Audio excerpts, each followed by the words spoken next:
They called her too big to be wanted, a woman no man in the county would claim her, worth weighed in whispers instead of kindness. She arrived in town with nothing but a worn dress, a small trunk, and eyes that carried storms she would never speak of. Folks at the station saw her as a bargain, not a bride, especially when the deal was sealed with nothing more than a milk cow. The rancher who took her in was poor himself, weathered by too many bad seasons. To him, it was a marriage of necessity, not affection. She was to keep his house. He was to keep her fed. No one expected anything more. But in the silence between them at the supper table in the barn on cold mornings, when the frost crept under the door, there were things she never told him. And then came their wedding night. He expected nothing but duty from her. She expected nothing but tolerance from him. But when she finally loosened the bodice of that faded dress, what he saw was not shame, but a secret so deep it could shatter the small, fragile life they had begun. What was it, a hidden scar, a past she couldn't escape, or a truth that might just turn his world upside down? This is the story of a woman the world measured in pounds and usefulness, and a man who thought love was something for other folks. It's about the nights too quiet for comfort, the mornings when hope feels like foolishness, and the kind of choice that can break or bind two lives forever. Because out here in the Wild West, people don't always get married for love, but sometimes, against all odds, love finds a way in. The question is, when the truth came out, did he send her away like everyone else had? Or did he finally see the woman no one had bothered to look at closely before? And if he did, what happened next between a poor rancher and the stranger everyone swore was only worth a cow? Too fat to be wanted, too old to be chosen, too late to be loved. That's what the platform gossip hissed in the first 7 seconds after the stagecoach groaned to a halt at Redbute. The words rode the heat the way burrs ride a hem, means sticky and hard to shake. Clara Finch stepped down anyway. She was 52 and built like the cottonwoods that line a river, broad-rooted and weather-creased. The blue of her dress had been bright once. Now it had the quiet of a winter sky. Her valise was small. Her hands, capable hands, carried more history than belongings. The pale crescent scars of kitchen knives and washboards, the faint seam where a doctor had sewn her after a birth that had almost taken her, and a little silver locket that she touched without thinking, as if it were a compass. No one met her. The conductor set her valise on the busted plank that passed for a platform and tipped his cap with the kind of gentle pity that stings more than insult. The train hissed and fled toward Cheyenne, leaving only dust and the aftertaste of coal. Across the platform, a rancher with wind-bitten cheeks and a hat clean at the band and grimy everywhere else stood with a rope halter looped over one shoulder. He was tall in the way fence posts are tall straight because they must be. His name was Noah Calder, and the rope on his shoulder wasn't meant for a bride. It was for a red-mottled milk cow waiting in the livery, a cow he'd promised as payment to a neighbor if the lady from back east truly came. Stranger, a voice behind him snickered low. He bought himself a fat one for a cow. Noah didn't look back. He had the face of a man who handles weather with silence. But he felt the sentence land heavy and off-center the way a sack of feed does when you're already tired. He took 2 steps toward Clara and stopped an honorable distance away. Up close, he saw what the town refused to see, not a spectacle, a person. Her eyes were a green-gray he'd only ever found at the deepest part of the Beaver Creek pools. Miss Finch. His voice was careful, the way you speak to skittish colts and people who've had too many doors shut. She inclined her head. Mr. Calder. The names made a small bridge between them in the dust. Neither of them moved across it. Long trip, he asked. Long enough to remember every mile, she said, mouth twitching, and to forget why I took them. The joke was soft and self-aimed. The platform ladies missed it. Noah didn't. He tipped his hat toward the shade of his wagon. There's water. Clara took the tin cup and sipped, closing her eyes at the first cool reach of it. When she opened them, the town's stares had multiplied. She squared her shoulders, not defiant, not cringing. Just the posture of someone who's had to stand in front of a lot of verdicts and keep breathing. Mr. Calder, she said, voice a touch steadier. Your letter was brief. Didn't have money for extra words, he answered. The line could have bruised, he made it gentle. Mine weren't fancy either, she said, but I told the truth. He nodded once, like truth was a currency he recognized. I did too. Ranch is poor. Windmill groans. Fences lean. Neighbor's boy has the fever and his mama, my sister, left me her girl when she passed. She's 8. Thinks thunder's a drum god plays to keep time. A crease not quite pain crossed Clara's face. What's the girl's name, Birdie? Clara smiled as if the name had cupped her heart. I would like to meet Birdie. That why you came, he asked. He didn't mean to test her. It came out like one anyway. I came because you didn't promise what men usually do, she answered, then, seeing confusion flicker, added softly. You didn't promise to fix me smaller. Something fragile eased in Noah's shoulders. Couldn't fix what ain't broke. Behind them a tithe of laughter too bright. Married for a cow, someone said, aiming the words like a spitball. What's love weigh these days? Noah turned, then not fully, just enough that the men saw the river rock of his eyes. The laughter dried into coughs. He faced Clara again. I'm sorry about them. I'm not sorry for me, she said. Not anymore. She pressed a palm over the locket by habit, then let it fall. But I won't argue with thirst for kindness. He gestured toward the wagon. There's kindness at the ranch. Not much polish. Polish scratches, she said, which made him huff a surprised laugh. The wagon creaked into motion. The road out of Redbute climbed a low ridge ribbed with sage. From up there, the town blurred into a toy buildings. Children make from sugar cubes and topple for sport. Wind yanked at Clara's hat ribbon. She held it with one hand and the valise with the other.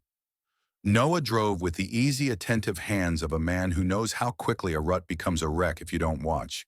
Your letter said you'd take me legal, Clara said at last, voice steady but low, and that you could provide modestly. Justice o' the peace will oblige, he answered, and modest is the only way I know. She nodded. The quiet between them wasn't empty. It was the kind that lets people think without feeling watched. They passed a weathered cottonwood with a lightning scar down its spine. Still standing, Clara murmured.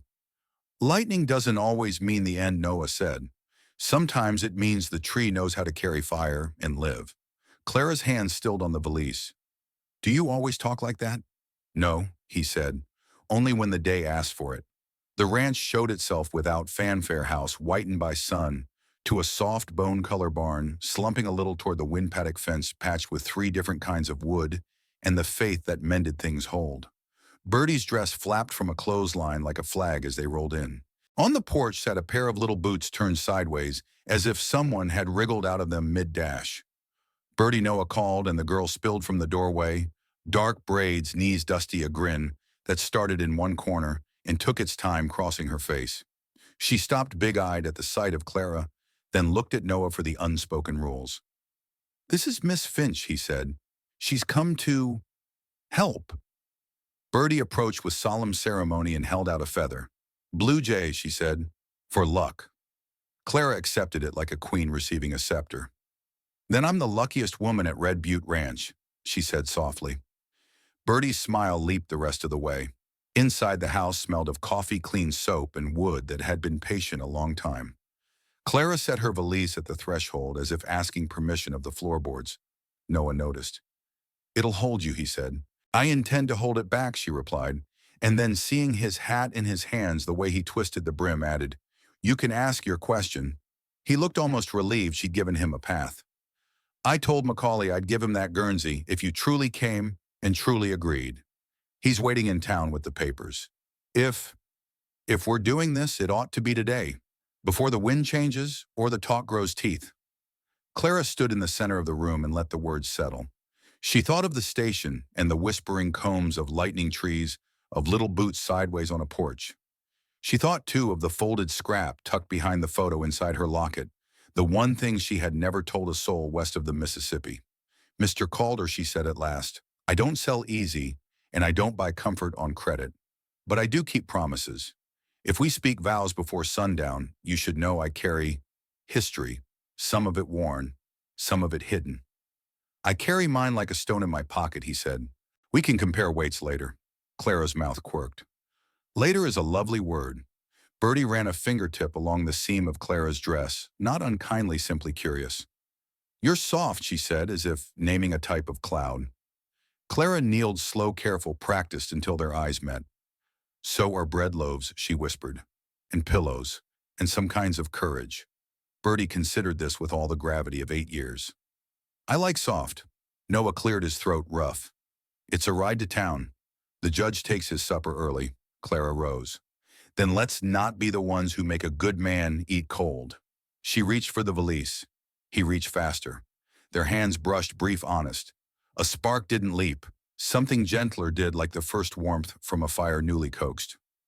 On the way out, Clara paused at the door frame and touched it lightly as if memorizing the grain.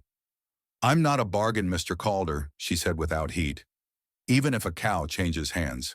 I know, Noah said, rope halter over his shoulder again. I'm not a buyer. I'm a man who can sign his name and keep it.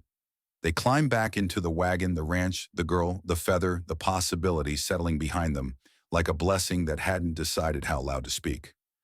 At the road, Noah glanced over. Clara. Are you afraid? Yes, she said simply. But not of you. He nodded, flicked the reins, and the wheels found their rut toward town, toward papers and signatures, and a dusk that would ask them who they intended to be.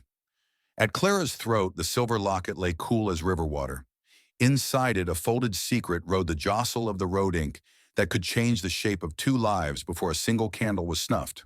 By sundown, vows will be spoken over a deal struck for a milk cow, but what Clara keeps tucked behind that photograph will turn a trade into a turning. The justice of the peace in Redbute was a man whose office smelled faintly of dust and peppermint. His name was Gideon Wells, and he had a knack for keeping ceremonies short enough that the coffee on his desk didn't go cold. By the time Noah and Clara stepped inside, the town had already begun to talk. Redbute never needed a printing press when it had windows and voices. Some leaned on hitch rails pretending not to watch, others let curtains sway like half blinks. The livery boy had run ahead of them, so by the time they reached the courthouse, someone had already chalked bride for a cow in shaky letters on the board outside the feed store.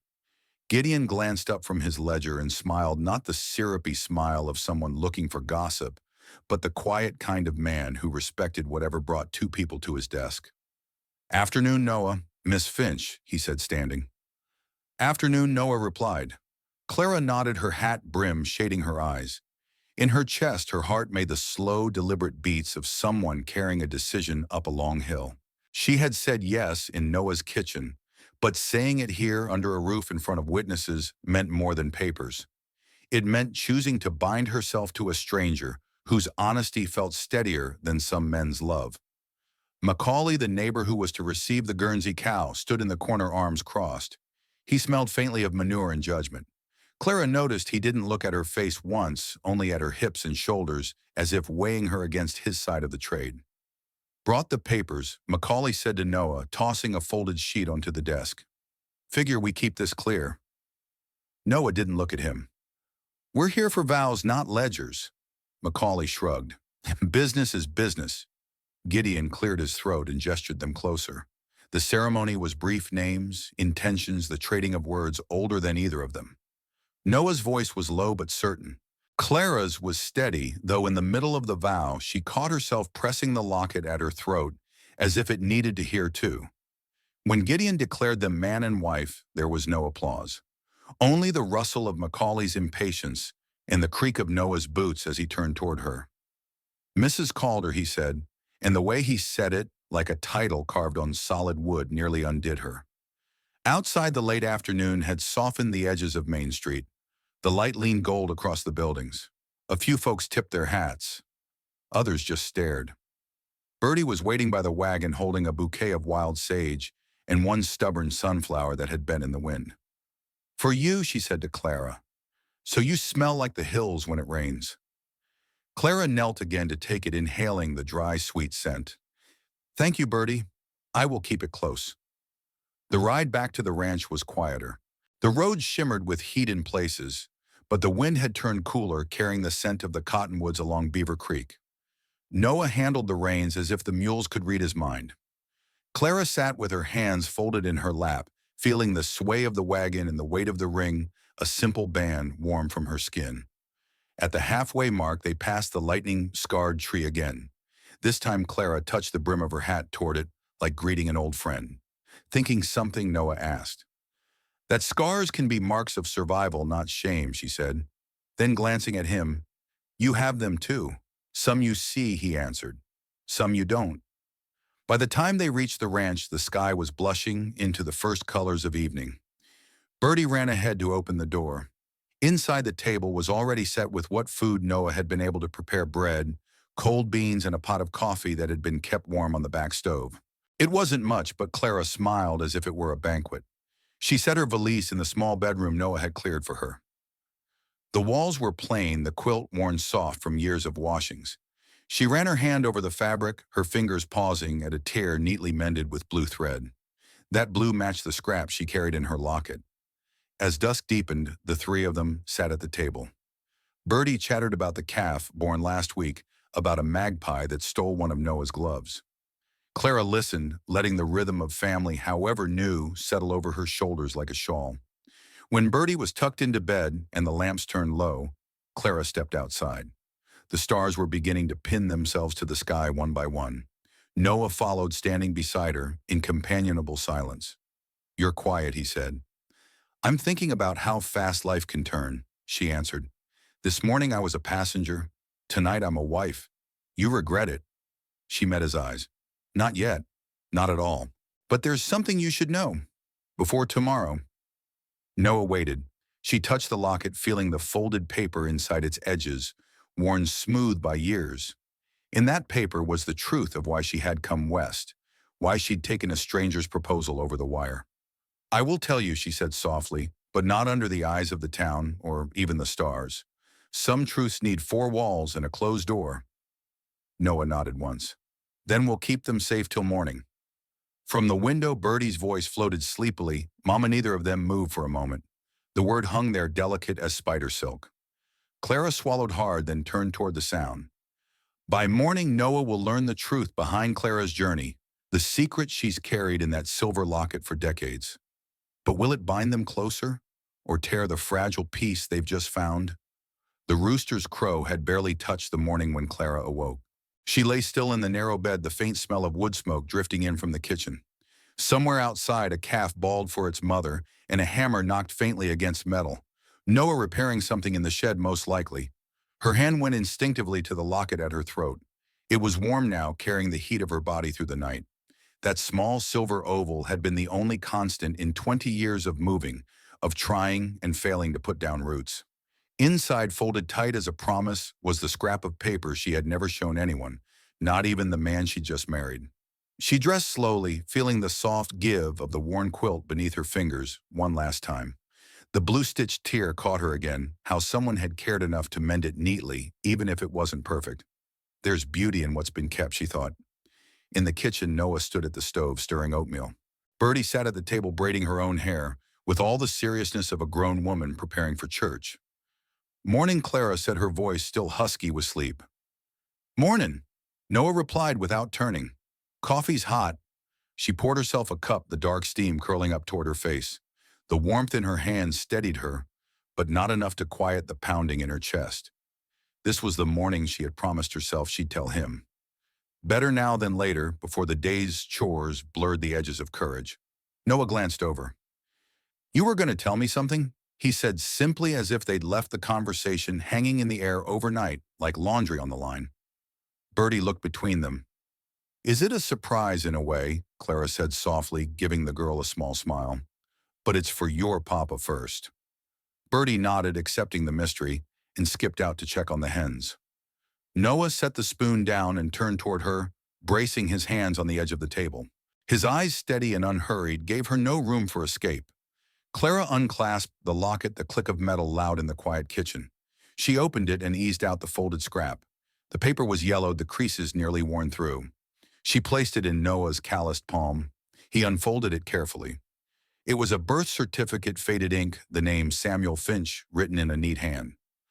Below it, under Mother, was her own name. The space for Father was empty. Noah's brow furrowed. "Your boy, my son," she said, her voice catching on the word. "He was born 27 years ago. His father left before he took his first breath. I kept the certificate because it's all I have of him." Noah looked up slowly. "Have of him," she nodded, swallowing hard. "When Samuel was 8, he was taken in a fire at the boarding house where I worked. I wasn't there. I was at the laundry trying to earn enough to keep us. They told me he didn't make it out. Her hands twisted in her lap. I've carried this ever since. People see me and think I'm just fat, plain, too old for much. They don't see that I've already been a mother, that I lost the one thing that mattered. The silence that followed was not empty. It was full of the creak of the chair beneath him, of the wind pressing faintly at the windows, of the truth settling between them, like dust after a storm. Noah reached across the table, his large hand closing over hers. That's a hard road, he said quietly. But you're here. You're still walking it. I didn't want you thinking I came here with nothing inside me, Clara whispered. I came with the memory of a boy I'll always love, and the fear no one would ever see me beyond what's on the surface. His thumb brushed the back of her hand. I see you, Clara. I don't know everything yet, but I see enough to know I'm not sorry I sent that wire. She blinked, the tears hot in her eyes but not falling. Even knowing, all this, even knowing, he said. Then almost shyly, maybe especially knowing. From outside, Bertie's voice rang, Papa, Clara. The calf's out. They both stood the conversation folding itself away for now, though not into hiding, more like tucking a letter into a drawer. You know you'll open again. Noah opened the door, letting the crisp morning spill into the room. Clara followed, tucking the locket back against her skin. As they stepped into the yard, Bertie ran up, cheeks flushed. She was stuck by the fence, she explained breathlessly. I helped her back. You did good, Noah said, ruffling her hair. Clara smiled at the girl. In Bertie's eyes, she saw a flicker not of Samuel, for he was gone, but of the possibility that love could grow again in soil she thought too dry. By afternoon, Clara will face the first real test of her place in this household, and it won't come from Noah, but from someone who thinks a fat stranger has no right to belong here at all. Will she stand her ground, or be driven away before she's even unpacked her heart? The sun was high enough to bleach the colors out of the world when Clara carried the basket of folded laundry to the line. The wind coming off the hills tugged at her hair and made the damp sheets billow like white sails.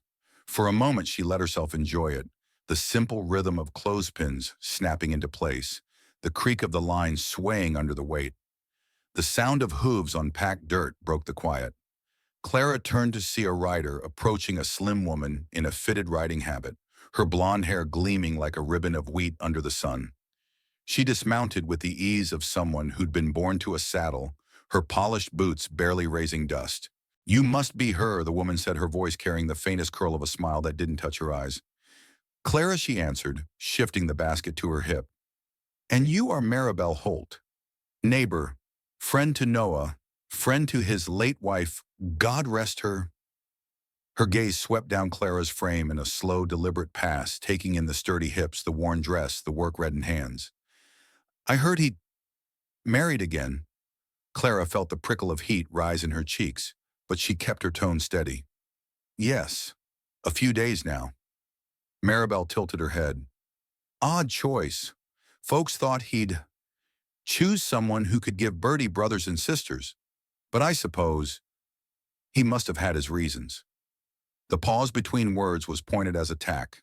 Clara's fingers tightened on the clothespin. Maybe reasons are something you only need to understand if they're your own. That earned a thin smile. We'll see if you last through winter, dear.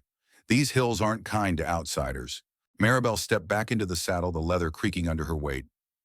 You take care now? Clara watched her ride off, the wind catching the edge of her skirt. Her pulse thudded in her ears, not because of fear, but because she recognized that tone. It was the same one used by boarding house matrons, by shopkeepers who looked at her and saw only what she wasn't. When she went back inside, Bertie was at the table with a slate practicing her letters. Who was that, she asked. Someone who thinks she knows your papa better than he knows himself, Clara said lightly, setting the basket down. Bertie frowned. I don't like her. Clara bent to kiss the top of the girl's head. Then we'll get along fine. But later, when the chores were done and Bertie was upstairs, Clara sat alone by the stove and let the words settle in her chest. She had faced worse than gossip, but here, where her place was still unsteady, each sideways glance felt like the first stone thrown. The next day, Clara joined Noah in the north pasture. The grass was thin there, baked pale under weeks without rain. They moved slowly along the fence line, checking for breaks. Noah didn't talk much. He never did when his hands were busy. But now and then, he'd glance over as if measuring her against the work. "You're stronger than I thought," he said finally after she'd hefted a post into place. She gave him a wry smile. "Strength's not always in the muscles." He nodded at that as though filing it away. They worked until the sun dipped low, the hills turning copper. Back at the house as they washed up for supper, Clara noticed a folded note on the kitchen table. Her name was written in looping script. Inside, in that same careful hand, "You don't belong here. Leave before you make trouble for yourself. A friend." Noah came in behind her, drying his hands. "What's that?" She hesitated, then held it out. He read it once, jaw tightening, and without a word crumpled it and tossed it into the stove. The paper flared, curling into black ash. "You've got no call to be treated like that," he said, voice low. "I've been treated worse," she answered, but her heart beat faster, not from fear, but from the strange warmth of having someone burn a threat on her behalf. Noah met her gaze. "They'll have to go through me first." It wasn't a promise made in haste. It was one forged slow like iron in a smithy. And for the first time since stepping off the stagecoach, Clara felt the faint, steady heat of belonging. But belonging would be tested sooner than she imagined, when a sudden crisis forced Clara to step into a role she hadn't claimed yet, not just Noah's wife, but Bertie's protector. And this time, there'd be no one else around to shield her. The wind came first, howling down from the high ridge like a wounded animal. It rattled the shutters and sent the horses snorting in the barn. Clara had been mending a tear in Bertie's Sunday dress when the first crack of thunder rolled over the hills. By the time Noah burst through the door, rain had begun to lash sideways, drumming on the roof so hard it drowned out his words. What Clara called rising to her feet. "The north fence is down," he shouted back. "Cattle are spooked, headed toward the river bend. I'll need to." Another gust slammed the door against its hinges, making the lamp flicker. Bertie appeared on the stairs, eyes wide. "Papa, stay inside with your ma, Noah," ordered, pulling on his slicker.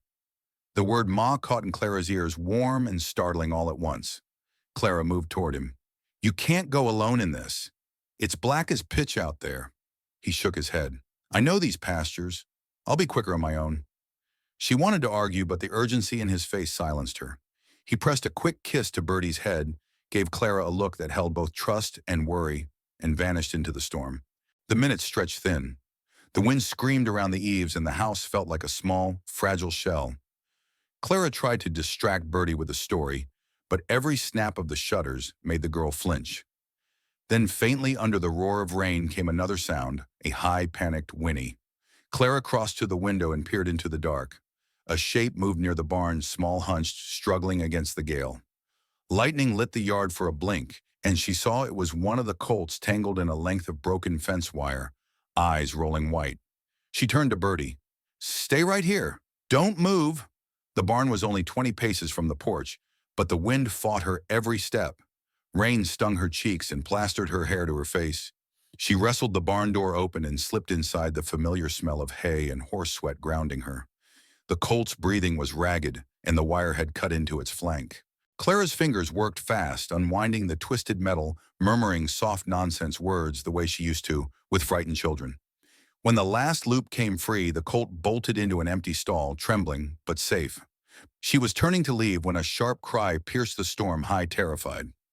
"Bertie?" Clara's heart lurched. She ran, skirts heavy with rain, back to the house. The door was wide open, wind snatching at it like greedy hands. Inside, Bertie stood frozen near the hearth, staring at the back wall, where one of the smaller windows had been shattered inward. Rain streamed through, pooling on the floor. In that broken frame stood a man, thin, unshaven, eyes glassy. His coat hung off him like wet paper, and he stank of whiskey even from across the room. "Who are you?" Clara demanded, stepping between him and Bertie. The man's gaze flicked over her, then settled on the girl. "Looking for work or food. Don't matter which. You'll get neither if you don't leave now." Clara said, her voice steady, though her pulse pounded. He took a step forward. "Don't reckon you're in a position to—" Clara reached for the iron poker by the stove, lifting it so the firelight glinted along its length. "One more step, and I'll make sure you limp all the way back to wherever you came from."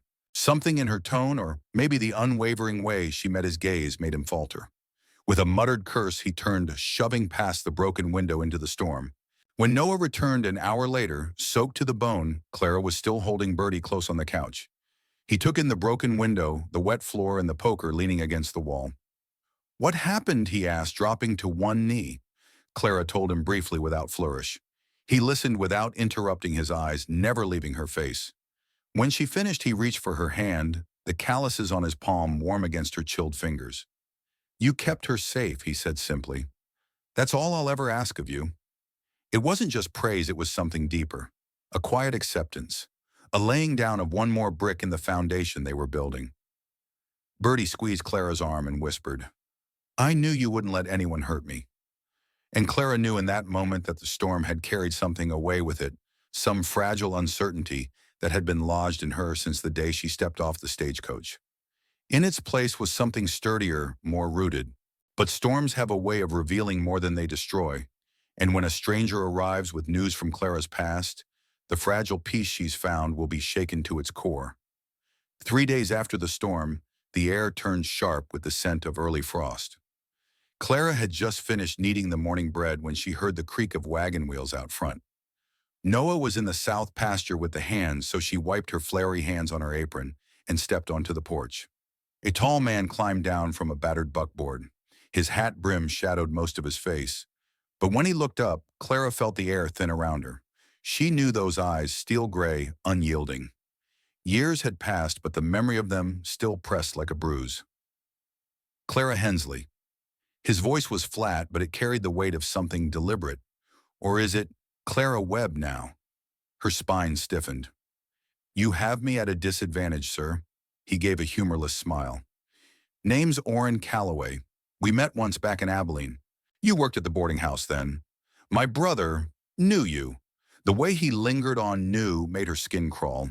She remembered now his brother Tom Calloway had been the one who cornered her behind the kitchen, the one she'd had to strike with a skillet to get free. The incident had set off a chain of whispers that eventually cost her the job. "I'm not here for trouble," Orrin went on. "I came because I thought you'd want to know Tom passed. Pneumonia. Left a bit of property in town. And a letter. Said it was meant for you." Clara's hands trembled as she took the folded paper. The envelope was smudged, the seal already broken. She read slowly the words carved in a shaky scrawl. "Clara, I wronged you once, and I carried it in my gut ever since. I can't give you back what I took, but I can leave you something to start over. The deed enclosed is yours. I'm sorry." Her throat tightened. She had spent years bearing that night, refusing to give it space in her life, and now here it was pressed into her palm. She looked up to find Orrin studying her. "I figured you might want to sell it, or—" His gaze swept toward the barn where Bertie's laughter floated on the air. "Keep quiet about it. Either way, it's yours." When Noah returned at midday, Orrin was gone. Clara stood in the kitchen, the letter and deed on the table between them. "He was Tom Calloway's brother," she said. "Before I came here, Tom hurt me." This, she touched the papers, as his apology, or whatever passes for one. Noah didn't speak at once. He sat elbows on the table, eyes searching hers. "Why didn't you tell me before?" "Because it was ugly," she said simply, "and because I didn't want to be defined by it. You married me for reasons I still can't quite name, Noah. I was afraid if you knew all of it, you'd look at me differently." He leaned back, the chair creaking. "Clara, I married you because you were strong enough to walk into a life you didn't know, and gentle enough to make it home for a girl who needed one. Whatever's in your past doesn't change that." Relief came slow, like thaw after winter. They talked until the bread cooled and the sun began to slant low through the window. Clara felt lighter for the telling, though part of her still feared what folks in town might say if they knew. That evening, Bertie came to her room with a scrap of fabric in her hands. "I'm making a quilt square for you," she said. "Papa says every piece tells a story. This one's yours." Clara took the small square, a patch of stormy gray, stitched with a single thread of gold. "It's beautiful," she whispered. Bertie shrugged. "It's strong, like you." The next day, Clara walked into town with the deed in her pocket.